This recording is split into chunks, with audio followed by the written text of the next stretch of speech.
Yeah. So again, welcome everybody. Thank you for coming to our first official action period call for the program. We're excited about our speaker today, so we're going to get into that in just a second. I just have a quick note kind of about our data collection, and I want to introduce our data analyst for the program and let her kind of introduce herself. So we have someone working with the program who will kind of be crunching the numbers for us. So I'll let Zainab introduce herself and then kind of speak to her role in the program as well. Hi, my name is Zainab. I'm sorry I'm not on camera. I'm feeling a little bit sick today. But I'll be looking at the data. Thank you everyone that submitted baseline data so far. And thanks for everyone that submitted their September data. As you know, the data is very imperative to see the performance of the program and how your practice is performing. So I'll be looking at that data. I'll be creating slides for each practice and also aggregate level slides that we'll be sharing at the action period calls. If you have any questions related to the data, Mark is your first point of contact, but again, he can copy me on all of those emails. I'll be glad to answer any of those questions. And you can also email me directly and copy Mark on any of those emails as well. I'm excited to work with all of you, and I'm excited to see your progress throughout the project. Thanks, Zainab. So this is Chris, and I was just going to sort of second. Zainab does some amazing stuff with our data, and the stuff is really, really interesting. But it is all predicated on us getting our data in. So if we can be of any assistance in helping you get your data in, just please reach out to Mark or me, and we can help. Mark has some tricks that he can do if you're struggling with it. Please, if there's anything we can do to help you get it in, just let us know. And for those of you who've already turned it in, thank you very much. And I'll just mention real quick, Dr. Bowling said I have some tricks. One thing that I have offered, if you were with me in the lead program in the past, is whatever sort of chart your EMR might spit out, or whoever controls your data at your location, if it's easier for them to just send me that information and me put it into our data entry form, I'm happy to do that as well. I know that kind of cuts out a step for the practices. So if that's something that works easier for you to help to kind of expedite that process, if you want to send me raw numbers, I can put it into our form. I'm happy to do that as well, or work with you on getting that done. And then this is our agenda for today. So we were discussing data just now. We'll get into our key driver diagram and PDSA with our speaker, and then just a few action items, and then we'll kind of end with questions and discussion about the program. Without further ado, I'm happy today to toss it over to a QI expert who's worked with the Ohio AAP on several programs, Ronnie Christopher, and I'll let her kind of introduce herself and then get into discussing the topic for today. Thanks, Mark, and thank you, Dr. Bowling, for the opportunity to, be a part of this project. I always enjoy getting back to it with the Ohio AAP pediatricians and family practice physicians who work with whole family care are really at the heart of everything I believe is important about healthcare. So always happy to have the opportunity to share some insights with you so we can advance, Mark. Thank you. We're going to talk about key drivers and how they help us stay focused and take action today. I've been doing this work for a really long time, and as I was prepping for our session today, I reminded myself it's always good to do a refresher on the core basics and understanding of the concepts that go behind these tools we use in QI, because in quality improvement, what we're trying to do is build consistent habitual habits, and the key driver is a way to help us be as efficient with that as we can possibly be. So if you've done work like this before and you think, I really know key drivers and how to do them, you might learn something new or be refreshed today. And if you haven't, I hope that I can really help you understand why this tool is important and how it helps you be efficient. That's the key here. So let's advance.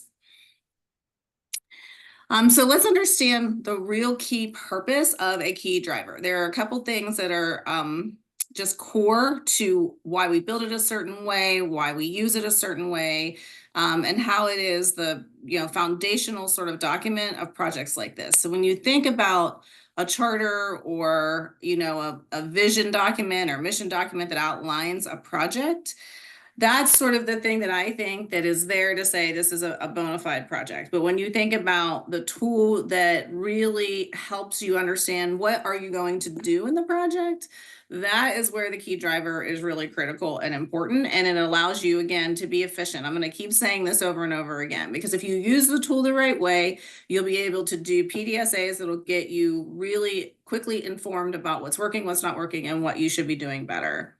So they're really essential here to help you stay focused on what's going to have the largest impact. Your key driver is pretty well formed here for this project, and it's pretty focused, and it also gives latitude for things that you might want to try. So they're never overly prescriptive, but they should be very focused. I've worked with plenty of organizations that have had overly prescriptive key drivers that didn't allow for innovation or new thinking, and then those projects get stuck. And I've worked with others where the key driver is just, too broad and just not giving enough direction. So we want the perfect balance, and yours is good here for this project. So step one, we've done that well. It really helps you get moving and motivated toward a common goal as a practice and as a practice among this bigger group. So that's super important, because as we said earlier, we need the data to understand what's happening in the practices here. And then the best part about QI is you learn from each other. So that means you learn from each other internally on site, and then you learn from each other in this project together. That's really meaningful and helpful. And we're going to talk about the importance of how you approach learning with a driver. It really helps you focus on the plan, do, study, acts that test that you want to try. Again, efficiency here. I'm sure if I asked, does everybody here think that they need an extra 10 hours in a day, we'd all raise our hand. So a key driver is saying, if you focus the majority of your effort on these evidence-based tactics, we believe you will be able to move toward a better outcome. Now, a key driver is never fully baked, just to be clear. If in this project, say, something new is happening in a PDSA and it needs to be added to the driver because it's so important, and we see something great happening, then that's okay. We can do that. We can modify as we go, but it starts out being very foundational in evidence and helping us plan our effort. It also helps us pre-identify potential root causes. So if you have been in healthcare for any long period of time and have had to do a root cause analysis for something, then you know that process can be challenging and sometimes painful, because if the documentation isn't there, you don't know, what you need to investigate. That can be a tough exercise to do, but they're critically important to understand when there's a failure in the system. The key driver says, if we're doing this work on this driver and we're understanding how to do it as well and as good as we can, we're mitigating the need to do root cause later, because we'll have success over time. So always preemptive, and this project's about prevention. So we can think of the key driver about prevention of being, really good and doing the right things for this project. And then it helps to explain and identify the purpose of our project to others. So, when you decide to have submit your data to be white paper or a poster board or something, because you did a great job in this project, or you want to, present somewhere at the state level and sometime in the future, the key driver is one thing that will help you frame up for someone who wasn't a part of this project what we did and why we did it that way. So we can advance. I personally love this slide. I have used this slide. I went back to see how long have I been using this particular slide, and it's been since 2008. And the slide has not changed over all that time. So again, as I mentioned, I've been doing this for a really long time. And as I prepared for this session with all of you, I was just, reminding myself about how to really build a good key driver, why it needs to be focused the way it needs to be, and what it means to be a learning structure. So let me say this again, as I said before, You start off with a really well-founded key driver, but it is a learning structure. It's driving our PDSAs. It's telling us what we should test and try. And as we learn, it may need to be modified. That's one of the reasons why it is considered a learning structure. Another reason it's considered a learning structure is because each of you is a different site, and we are going to have on the driver common themes that any site should be focused on. And some of you may be doing some things really well now, but other things on the driver that you aren't doing well or that you need to test, etc. And you won't all look exactly the same. So what we want to be able to do when we bring a group of people together and orient them to a key driver, so we want them to understand, like, here is the totality of the work we believe is important. Now measure yourself up against how you're performing today versus where you need to go tomorrow, and then focus your efforts on your particular opportunity for improvement. So efficiency, efficiency, efficiency. You don't have to always do everything on a driver, but you do need to try the things that you know will make a difference in your practice, the way that you perform, what you need to improve on. That again makes it a learning structure. Some people ask, why do you read the key driver sort of backwards? Why do the arrows face backwards? And there's a lot of theory about that.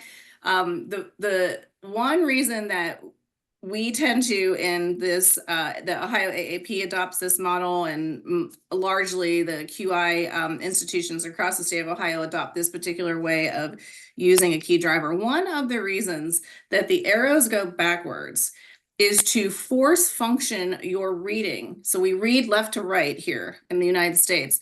And the purpose of the arrows going backwards is to force function your reading at the end of the page to go back to the aim, so that you're always going back to your true north. It's built off of a Japanese theory about the way that the Japanese read, and a lot of the QI that we adopt in healthcare is also built off of Edward Deming's work, and he was in Japan and it did a lot of work here. But this is one of the reasons why these arrows go backwards. And I think I like to point that out to people, because it's really saying we start and end with the aim. That's the most important thing. We are trying to get to this goal. So it's cyclical, again, a learning structure. And I think that's important to explain. And when you understand, I see Chris is shaking his head. When you really understand that, it's motivating, because you know that you're doing this work because you are trying to reach this goal. And we don't just want to, read it once and not come back to it over time. So that's another thing to think about with the driver.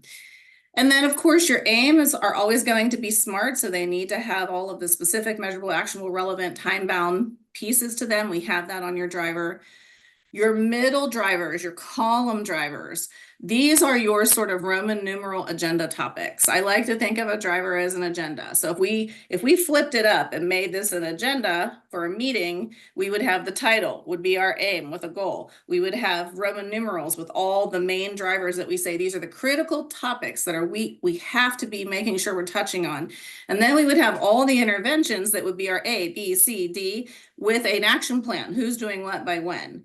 So I like to think of it that way. And sometimes if people don't understand it, it makes sense when you say this to them in that way.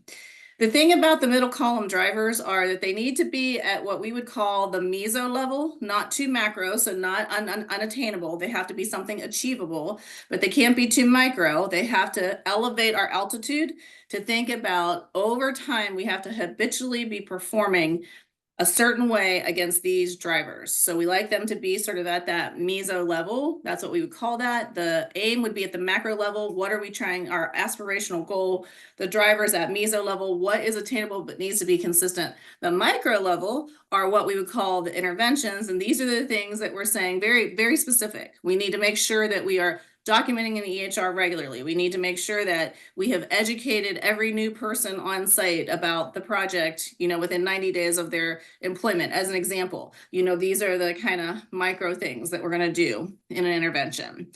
Now, when we do a QI project, one of the things that people sometimes say is, it's great we did the project, but will it sustain over time? Well, the thing is, if you are focused on the meso level drivers and you have plans in place to build habits around them, then you should be sustainable over time. But if you're taking on an effort like this, you also want to do end-to-end thinking, just the way that I said that the driver reads backwards, because we're going back to the aim. It's end-to-end thinking. Start with today, what you know will sustain tomorrow. That's how you think about the driver and how it's set up. So it's a little bit here, you know, about the conceptual theory, how it gets built, why it's built this way, but I thought that it would be good, and I think that Chris and Mark also thought it would be good to give you some good foundational background about, you know, the thought that goes into something like a key driver and why it is such an important document to a QI project. So we can move on. So when we look at your particular driver, you have a little bit of what I would call a stepwise driver. So because the Ohio AAP also has some key drivers that they're committing to as a part of this project, which I love, you know, like a key driver that goes into a team and a group of facilitators who are helping a team do work. Rarely do you see that the facilitator is also saying, I'm committing a certain level of drivers to you as well. So nice for the AAP to, you know, provide that kind of support. As we see, your driver is pretty well built the way we defined that a driver should be built. So now the question is, you know, what do we do with this information? As I understand it, I think many of you are picking potentially different projects here you're working on, but the point of this driver overall is we want to build habitual habits around these screening practices. That's, if I had to give a elevator speech about this project and this driver, that is what I would say. We are looking to build hardwire habitual habits around these key screening tactics or key screening topics that we believe are critical for all adolescent care in the state of Ohio. That's what we're doing, or where, you know, wherever you are, if you're somewhere else. So that is what this driver is about. So then your interventions are really focused on making sure that you're testing out the habitual things, the habitual tactics that you have to hardwire in your office or your practice or your site. So here's the thing about building habitual practice. Sometimes key drivers are very black and white. You do X and you'll get Z, you know, or Y or whatever. Sometimes they are. But when you're trying to do something to hardwire habits, like making sure a screening gets done, the physician has time to have the conversation, the patient actually completes the paperwork as needed, we know exactly how to build something in the EHR. This is a little bit of behavior change. And in an outpatient setting where we have behavior change strategies, the thing that always gets against us is time. When we get behind on, you know, the appointments that are coming in and the physician feels like they have, you know, the MA is saying we need to get 10 more people in and we're going to be here till 8 o'clock. Like, let's go, keep moving, etc. Time is always the thing that it works against us when we're building habitual, hardwiring habitual projects like this. The other thing that can work against us is sometimes opinions or negative behaviors, or people who are less motivated on our team than others to want to do this kind of work. And I would venture to say a lot of times people are sometimes a little bit less motivated because they're worried about time. I think most often in an outpatient setting, my experience has been things go back to we're going to run out of, or we don't have enough time. So I want to share that perspective with you to say that as we think about our PDSA cycles, we should be thinking about all of the things that will save us time so that these habits can be formed. 100%. Think about all of the things that will save us time so that these habits can be built. Okay, so Mark just offered to enter raw data for you. That will save you some time and that will be really helpful. And if I were you, I'd take him up on that. If you can, if you feel comfortable, you like, have Mark do that work for you so that you can get your data in and start to see what you really need to be focused on. Because when we sustain the project, you won't need to collect that data regularly. You're only going to need to collect that data on an audit basis. So you have this temporary support, use him as you can. And thank you, Mark, for offering to do that. That was a surprise for us to hear today. And we are really grateful that you're offering. So that's something to consider. The second thing, one way to think about how to be efficient with your time is to make sure that everybody in the practice has the opportunity to participate.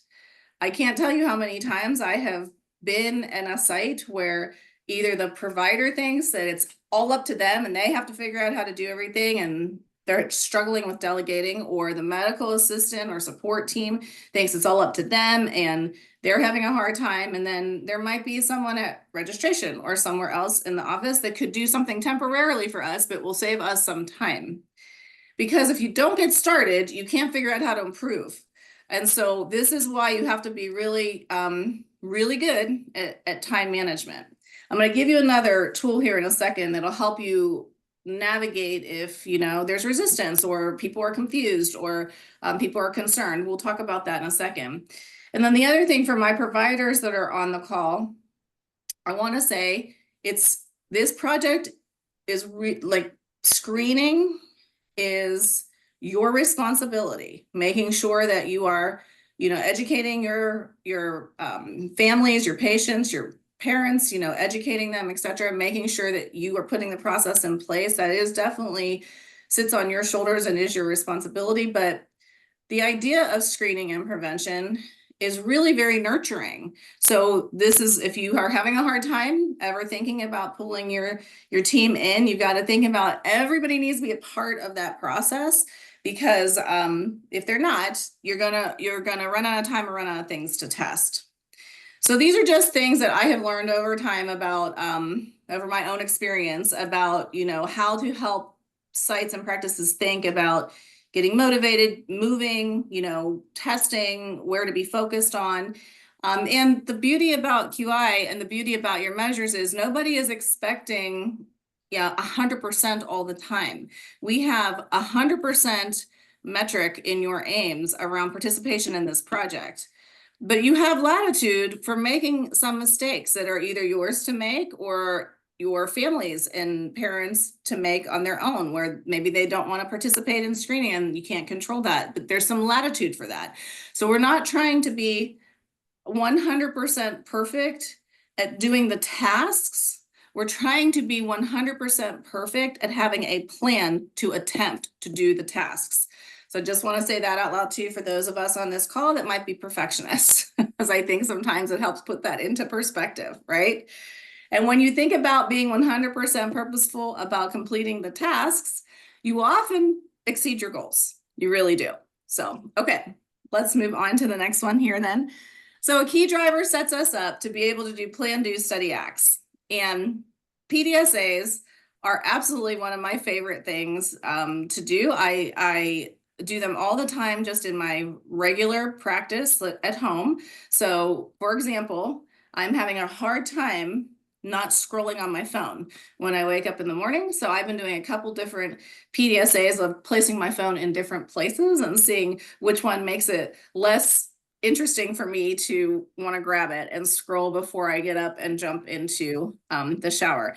But PDSAs are purposeful and they are testing our assumptions. So they're going to test the key drivers and interventions. They're going to really tell us to look inside ourselves to say what role we play in the problem. So if we're not hitting a metric and we do a PDSA, one of the things the PDSA is going to say is there something about the way I'm approaching it or an opinion I have about it that is playing a role in the problem? This I love about a PDSA. It really can help everybody get in check in a really comfortable way. It allows us to test something before we implement. So I don't know about you, but one of the things that has always been a big pet peeve for me is when somebody makes a policy change on something that I didn't understand or have, you know, insight into, and then you come in and you change a policy and you're like, this isn't working, but it's already written in paper. We don't want to do that. We want to know that any changes we want to make permanently are going to work. It allows us to move quickly so that those permanent changes we can fail and move fast and not feel bad about it. And it allows us to focus our effort on the most important things, which will save us time. So this is why we go from a key driver to a PDSA. We can move on.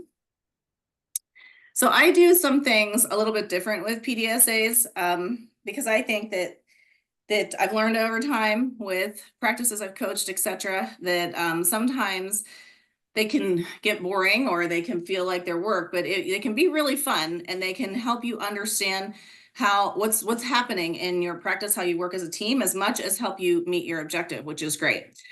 So the first thing about the PDSA is when we are doing our plans, when we are planning something small, most people never plan small enough. So that's one thing. You always want to start with just 1 or 2 people, and you want to do quick sort of assumptions. Did it work? Did it not work? But the one thing that people almost never do, teams almost never do, is test their assumptions up front.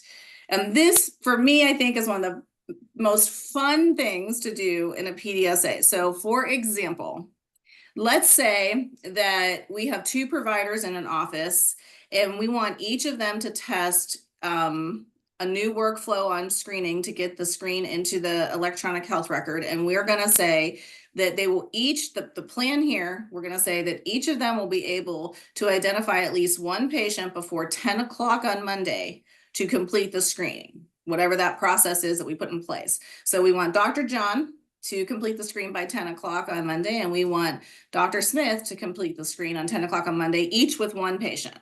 So let's say that's our plan. So when you test assumptions, you do a quick round robin with the people that are going to touch the plan, and you say, do you think it'll work or not? Yes, no, or maybe. Yes, no, or maybe. And you let everybody have a voice with no judgment. Do you think it'll work or not? So let's say Mary is the medical assistant who supports both of these providers. And we say, Mary, do you think it's going to work or not? And she's like, no, maybe. No, so, oh, that's interesting, Mary. Tell us a little bit more. It's like, I'm going to just tell you, Dr. Smith, he gets behind by 9 o'clock every day. He'll never make it happen. He's getting behind. It's not because he doesn't want to. He'll want to, but I got to keep him moving. He's going to get behind by 9 o'clock every day. Interesting. Because if we learn that information in that moment in time, maybe the PDSA we really need to work on is how do we help Dr. Smith not get behind by 9 so he can get more screenings into his practice during the day. So this assumption testing tells you so much about the way you function as a team, the way you're set up, that you do not know. I have seen it so many times, and it will give you another idea of the things you need to test to be effective in a project like this. And it's fun. If you kind of set it up there to be non-judgmental, just like cast your vote, yes, no, or maybe, and then give me a little bit of reason why you think or you didn't think. What's also fun is when we get to analyze the impact of the PDSA and people realize that they were right or wrong. That's a totally different dynamic. And I'll talk about that in a second about what could happen with Mary. Okay, so the plan, we're going to set the plan. What do we want to try? Whoever's going to be involved in the plan, yes, no, or maybe. We're going to ask a little bit about why you're casting your vote that way, but we're going to make sure we're starting small so that we don't get too ahead of ourselves over time. So plans. Now let's move on to do. So when we look at, you can advance, Mark. Thank you. When we look at doing it right, making sure we're doing it right, the key thing here is who does what by when? Who does what by when? If you're like me, when you hear people say, what's my role? What's my responsibility? I get so frustrated when I hear that, because it's not the person's problem they're asking that question. It's my problem. If I'm the leader or I'm the person who's, running I'm playing a role in that problem. If I haven't been clear about this is the role I want you to play, the responsibility I want you to have, then I'm not going to get what I want out of a project. So every time I hear someone say that to me, I think, okay, I'm not doing a good enough job of setting up the who, the what, and the when. And that could be about a PDSA or anything else that you hear that about, but it's my responsibility to make sure who does what by when. If you want to do PDSAs efficiently and quickly, making sure you are assigning to people who understand what we're asking them to do and can truly deliver on what we're asking them to do is one thing that's really important. And this is an opportunity to ask for help from others who might not be a big part of the project, like a registration member, for example, on your team. So who does what by when? Have to have those 3 things in the do part of the PDSA. So now let's look at study. And when we look at studying, we want to be pretty quick about this. We don't have to, we are not doing a root cause. Remember, we're preventing a root cause. So studying doesn't have to take 10 hours. It can take sometimes usually 10 minutes. Did it work? Yes or no? What did we learn? Interesting. How did it compare to our assumptions?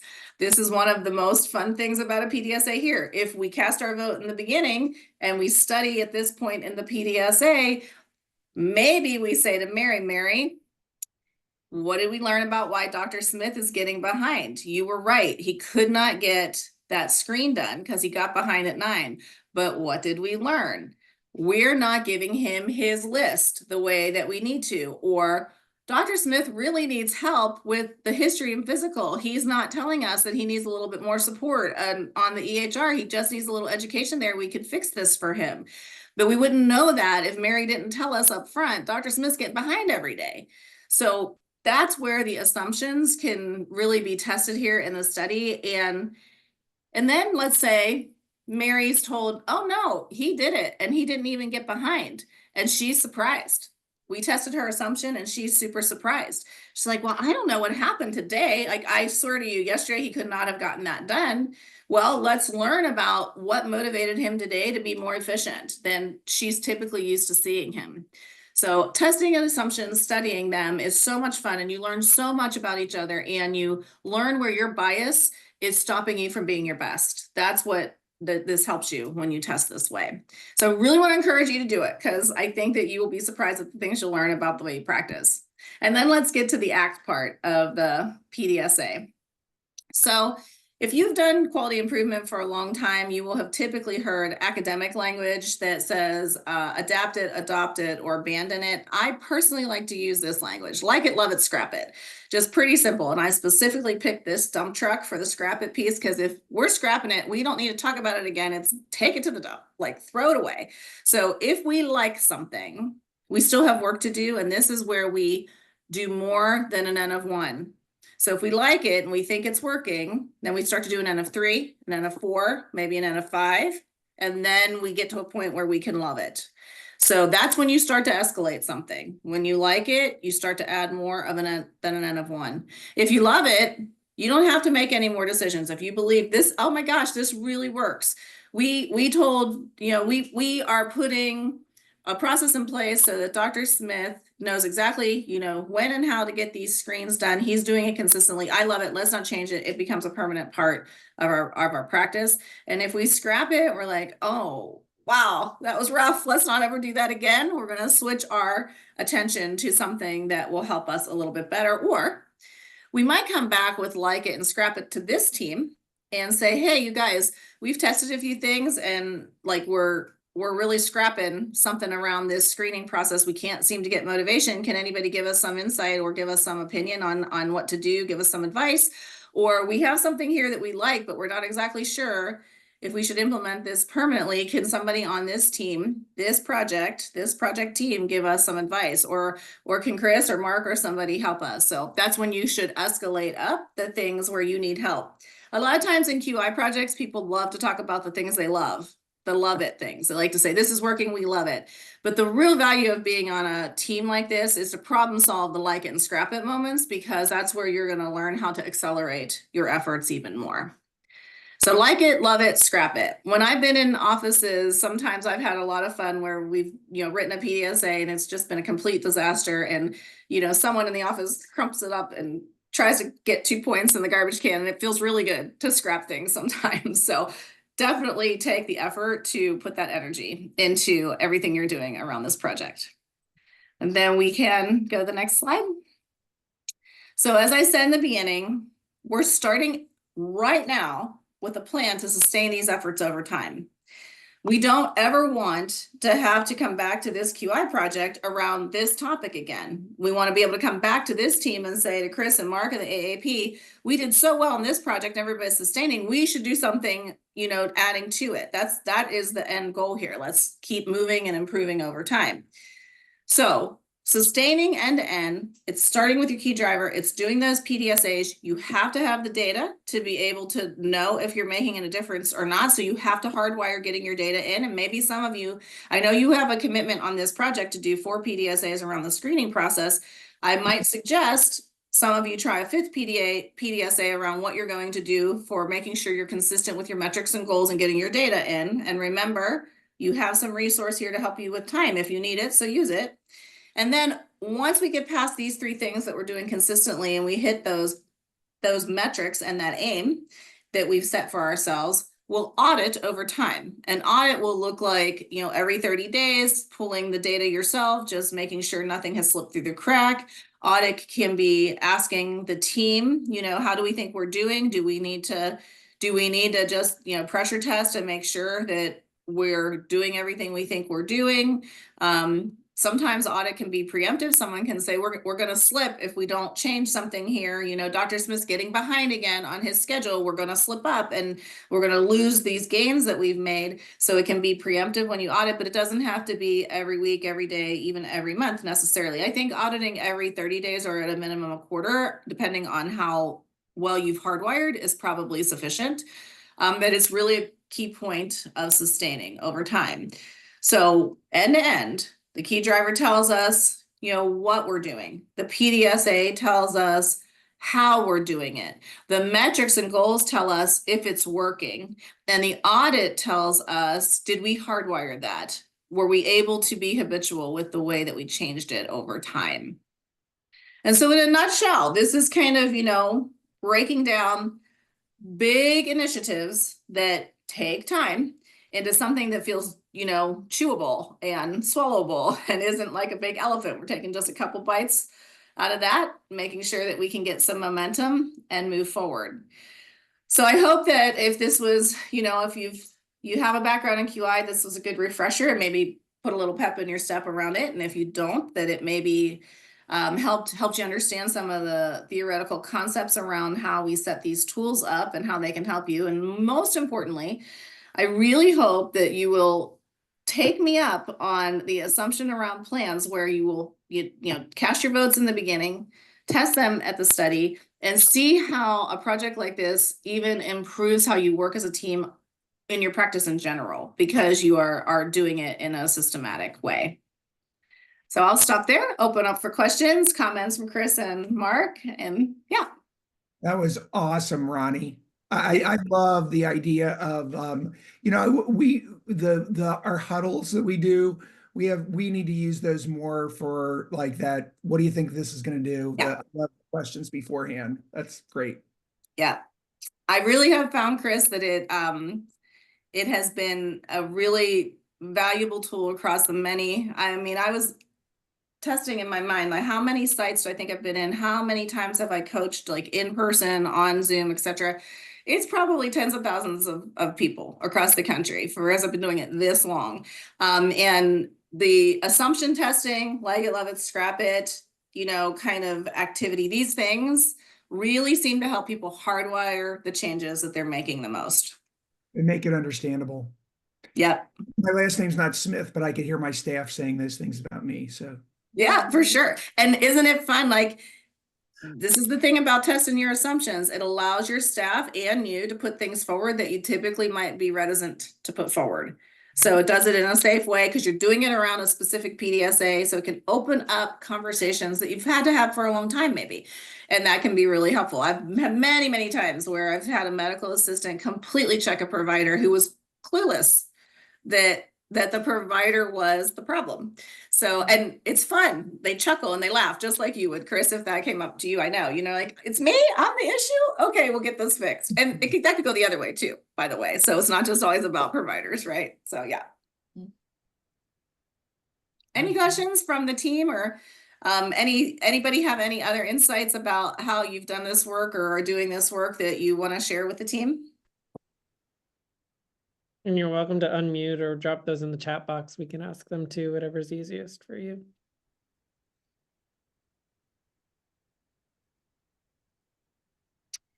If Mark, do we still have a little time on the agenda? Because if we do, I could share one other thing about PDSAs that might be helpful. Yeah, definitely. Yeah. So something that I like to do with PDSAs with the team is I like to pull the team together and identify yourself as a planner, a doer, a studier, or an actor. So let's say that me, Chris, Mark, and we'll call another person Amy, the 4 of us are on a team. And we say, okay, each one of us needs to identify ourselves as a planner, doer, studier, or actor. It's unlikely that we will all be one of those things. It's more likely that two of us might be an actor and one of us might be a planner. And I'm just going to say Chris is a studier, which I'm not sure that he is necessarily, but I'm just going to say that. So let's just say that I'm an actor and so is Amy. Let's say Mark is a planner and let's say Chris is a studier and we don't have a doer on our team. And here's how you define that. You are naturally inclined to planning if you are saying, I just like to know, who's doing what. I'm not necessarily doing that work. I just need to know that we have a good plan in place and, everybody has their role. I feel really good. And you're a doer if you're like, look, tell me what you want me to do. Give me my list. Just tell me what you want me to do. And at the end of the day, if I can check this list off, I have earned my keep. I am happy. And you're a studier if you're like, whoa, whoa, whoa, whoa, whoa, whoa, whoa. What are we doing? What are we doing? Hold on. Why are we doing that again? Tell me why we're doing that. You're putting a lot of questions into the conversation. You're an actor if you're like, hey, what's going on? Why aren't we moving? Why aren't we moving? And in our scenario, I said we have two planners. We have two actors. We have one planner. One planner, Mark's a planner. Me and Amy are actors and Chris is a studier. We have no doers on our team. If I know that up front, I can tell you right now, I am getting not a single PDSA done, not one, because we're just talking about it. Or essentially, Mark and Chris are talking about it. Mark is saying, what's the plan? And Chris is saying, why are we doing it this way? And Amy and I are like, man, we're doing nothing. We got nothing going on. And nobody is saying, hey, I'm here ready and willing to do something for you. And there's no plan to give them anyway. So in that scenario, one of us has to flex into being a doer. Somebody has to say, okay, I'm going to be the one that's going to keep us on track, make sure we're checking things off the list because we need that on this team. The flip side, let's say I have 5 planners, 5 actors, 2 doers, and 2 studiers.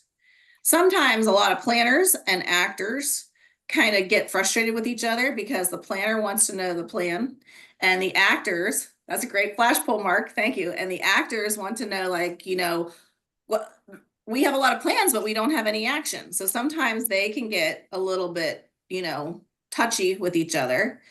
And sometimes we can get a lot of momentum because we've got good plans coming. We've got 2 strong doers and they get really stuck with the studier because the studier is like, halt, I'm not comfortable. I don't know what's going on here.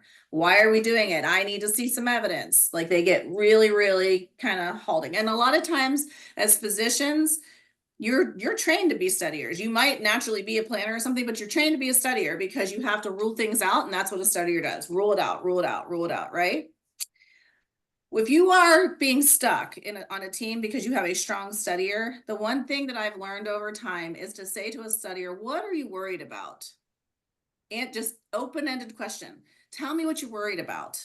Because a lot of times they have a deep concern about something. And so they're trying to test the assumptions by getting data points, but really they might not need those data points. They just might need to say, I'm really worried that this could happen and that would be horrific. And maybe their assumption about something being horrific is overflated and we can make them feel comfortable. I live with a studier. It's my husband. He's an engineer. So all day long, I'm asking him, okay, I got to get moving. I want to move on something. What are you worried about? And I learn things about the way his mind processes data that I don't think about because I'm an actor. So I'm keep moving. I want to move. I want to move. And it's good. It helps me. Like I step in my tracks sometimes and he'll make a comment about something. I'm like, well, I didn't think about that. That's good to know. And it's much easier to say to a studier, tell me what you're worried about and have them tell you what they're worried about than to have them ask you questions all the time if you want to keep moving. That's a different level of interaction with somebody. So that's one way to get a studier engaged. When you have a planner who's getting anxious because it feels like there's just no good plan in place, then you want to say to the planner, what do you think is the one most important thing we should be focused on? Help them get focused on the one thing they think would make the best improvement. And if we can do that, then you launch a PDSA quickly around that one thing that planner wants, they will feel more comfortable. Doers, and this won't surprise any of us, they will disengage completely. And they're disengaged when they're just like, just tell me what you want me to do. Just tell me what you want me to do. A doer is disengaged. when they're saying that to you. And so when you hear that or you see that and you are relying on this person to get something done and you want to engage with that doer and you want to say, okay, I'm stuck. I'm not quite sure to tell you what I want you to do. That's why you don't have a plan. I'm not sure. What would you do if you were making the decision? Ask them that question. They're not naturally inclined to give you that information unless they're asked, because they like to get the list and work it. And for our actors, these are folks who are less detail oriented. They want to keep moving. They can get ahead of the tracks too fast. Or if we have really good data, they are the people that will galvanize it and make sure everybody in the world knows it, and make sure that you're getting all the attention you deserve from the work you're doing. So to balance an actor, you want to make sure that they feel comfortable about the pace and they know the expectation of the pace. So when we need them to go fast, we want to let them loose. When we need them to slow down, we want to get them a little bit more structure. So I have used this. I actually did this yesterday with a group of people at the Buffalo Trace Distillery who sell adult beverages. I did this session with them around PDSA personalities and what it takes to become part of a team. And I just thought I would share that with all of you here, because if you really understand like how you're naturally inclined around a PDSA cycle, then you will understand where you need to flex, where you need to step back, why you might be the person that's causing a problem and not letting the team get momentum, or where as a team you need to build yourself out a little bit more thoroughly. And it's really fast to do. It's quick. Mark, I'll send you this document. You could share it with the team if you can see it. I'll send that to you and you can share it with everybody, but take time at lunch and just do a quick, like we did here on the flash poll, like who's a planner, who's a doer, who's a studier, who's an actor. It creates a great opportunity to learn your team better and to like understand why you might be stuck or where you're going to be really, really successful. Yeah. I never thought of QI as psychology, but boy, is it ever. Isn't it ever? Isn't it ever? That's right. Yeah, that's great. Really practical advice. Yeah. Any questions or thoughts before we kind of wrap up? And just a reminder, we have today's lecture on recording. So if you need to go back to it for stuff, that was fantastic, Ronnie. Yeah, thank you again for the opportunity. Yeah, I'm super passionate about this. I'm a lifelong learner. I've been doing this a long time, but I learn something myself every time I prepare or do it. So really, thank you for that comment. I appreciate that, Tamara. So yeah, I hope that you got something great out of it. I hope it has put a pep in your step around this project. You need to get your data in so that you can start really understanding how to spend your time wisely.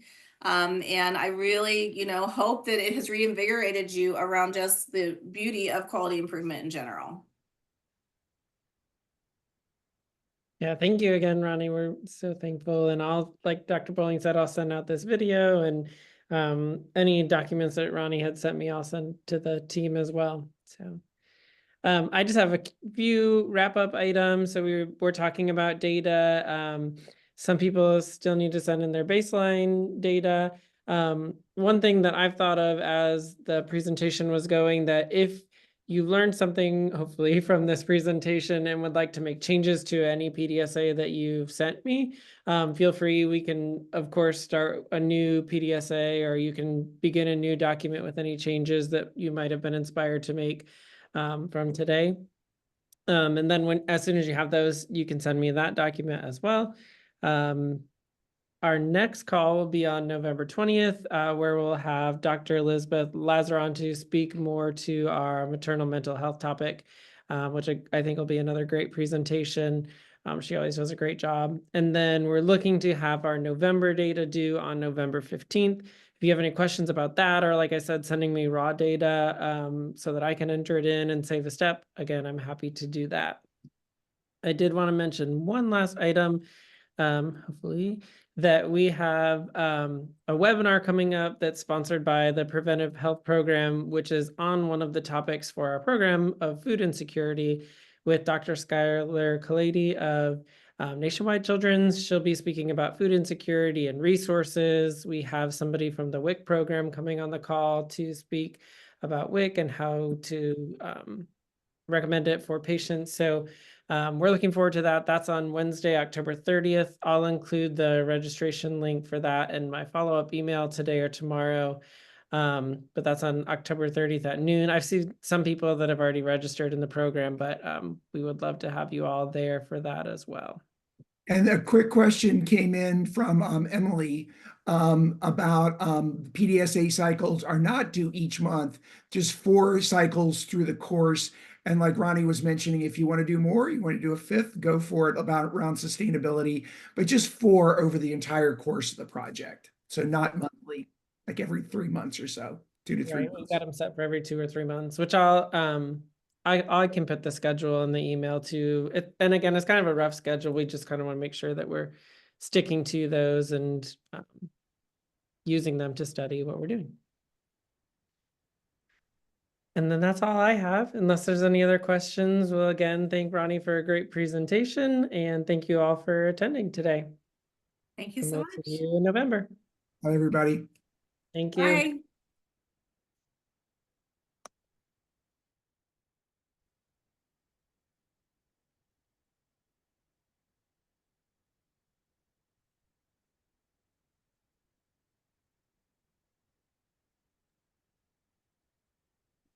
Fantastic. All right. That was so good. Okay. Just one more. Here we go. Let's see here.